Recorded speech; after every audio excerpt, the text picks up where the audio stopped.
Welcome to Mee TV news. నేను మీ మౌనిక. మీరు చూస్తున్నది Mee TV news. Motivate, educate, entertain. Nagar Kurnool జిల్లా కేంద్రంలో ఏఐవైఎఫ్ ఏఐఎస్ఎఫ్ వర్గంలో భగత్ సింగ్ 117వ జయంతి ఉత్సవాలను నిర్వహించారు. భగత్ సింగ్ చిత్రపటాన్ని పూలమాలలు వేసి నివాళులర్పించారు. ఈ సందర్భంగా ఏఐవైఎఫ్ జిల్లా అధ్యక్షుడు దేశముని ఆంజనేయులు, ఏఐఎస్ఎఫ్ జిల్లా ప్రధాన కార్యదర్శి ప్రేమ్ కుమార్ అధ్యక్షత వహించారు. ఈ కార్యక్రమంలో శివశంకర్, ప్రేమ్ కుమార్, శివకృష్ణ, శ్రీనివాసులు తదితరులు పాల్గొన్నారు. మనకి చించేస్తుందనే బ్రిటిష్ ప్రభుత్వాన్ని ఉత్తరం రాస్తే వారి ప్రాణాన్ని కాపాడడానికి అవకాశం ఉంటుందని కోరితే కూడా ఈ నా ప్రాణం పోయినా పర్వాలేదు కానీ విదేశీ తొత్తులకు నేను తల వంచి క్షమాపణ కోరనని చెప్పినటువంటి ఒక ధీరశాలి. అటువంటి అనేక మందికి యువతకు ఇన్స్పైర్ ద్వారా స్ఫూర్తి ప్రదాత కావడం వలన దేశానికి స్వతంత్రం రావడం జరిగింది. ఈ రోజుల్లో ఏది భగత్ సింగ్ గారి యొక్క ఆశయాలను యువత ముందుకు తీసుకెళ్ళాలని అవసరం ఉంది. ఆనాడు బ్రిటిష్ పరిపాలకుల నుంచి స్వతంత్రం వచ్చింది. ఈరోజు కొద్దిమంది అధికారం చేతిలో పెట్టుకొని దేశ సంపదను, సహజ వనరులను కొల్లగొట్టి పేదవాడు మరింత పేదవాడవుతున్నాడు, ధనవంతుడు మరింత ధనవంతుడు అవుతున్నారు. ఈ మధ్యకాలంలో పత్రికలు చూస్తే భారతదేశంలో బిలియనీర్ల సంఖ్య పెరిగిపోతుంది. రోజుకొక 10 మంది బిలియనీర్లు అవుతున్నారు. ప్రపంచ ధనవంతుల్లో భారతదేశంలో అత్యధిక మంది ధనవంతులు తయారవుతున్నారని గొప్పలు చెప్పుకోవడం జరుగుతుంది. కానీ అదే సందర్భంలో పేదవాళ్ళు మరింత అవుతున్నారు. ఏదైతే చదువుకున్నటువంటి వాళ్ళకు ఉద్యోగ ఉపాధి అవకాశాలు లేవు, వైద్యం అందుబాటులో లేనటువంటి పరిస్థితి. ఒకవైపు పేదరికం పెరుగుతుంటే కొద్దిమంది చేతుల్లో దేశ సంపద మొత్తం కూడా కేంద్రీకృతం అవుతుంది.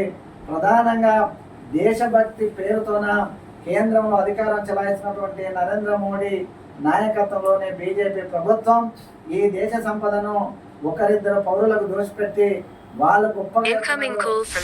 కడతాల్ మండలం మాజీ ఎంపీపీ భర్త మోత్యా నాయక్ అనారోగ్యంతో శుక్రవారం రాత్రి మృతి చెందాడు. ఈయన గతంలో కడతాల్ మండలం ఎంపీపీగా పనిచేశారు. ఈ సందర్భంగా పలువురు మాట్లాడుతూ మోత్యా నాయక్ ప్రజా సమస్యలపై నిరంతరం పోరాటం చేసేవారని, ఆయన అకాల మరణం బాధ కలిగించిందన్నారు. ఈ సందర్భంగా పలువురు కుటుంబ సభ్యులకు సంతాపం వ్యక్తం చేశారు.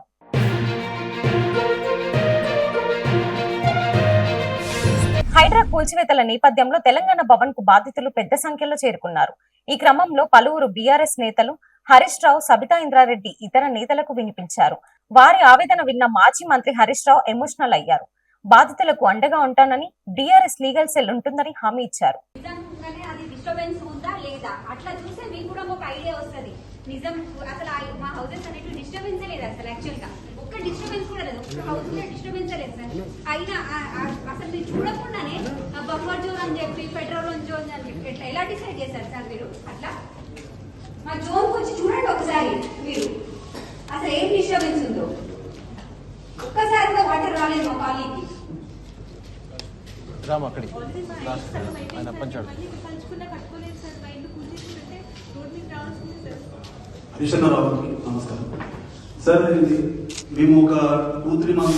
ఉమ్మడి మహబూబ్ నగర్ జిల్లా వ్యాప్తంగా 45,500 ఇందిరమ్మ ఇళ్లు మంజూరు కానున్నాయి.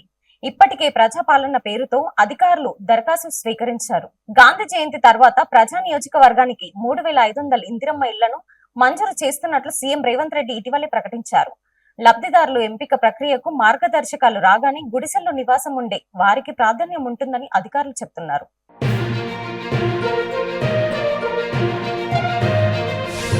ఎన్టీఆర్ హీరోగా కొరటాల శివ తెరకెక్కించిన దేవర సినిమా తొలి రోజున కలెక్షన్ మేకర్స్ ప్రకటించారు.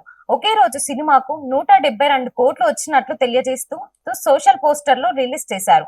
దీంతో ఫస్ట్ డే అత్యధిక వసూలు రాబట్టిన రెండో సినిమా రికార్డు సృష్టించింది.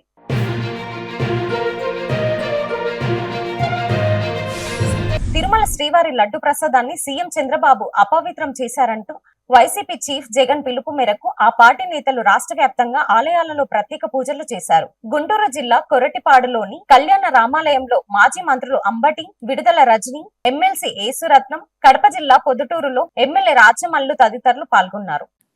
రాష్ట్రంలో ఈరోజు ఎప్పుడూ కూడా చూడని రాక్షస రాజ్యం నడుస్తూ ఉంది.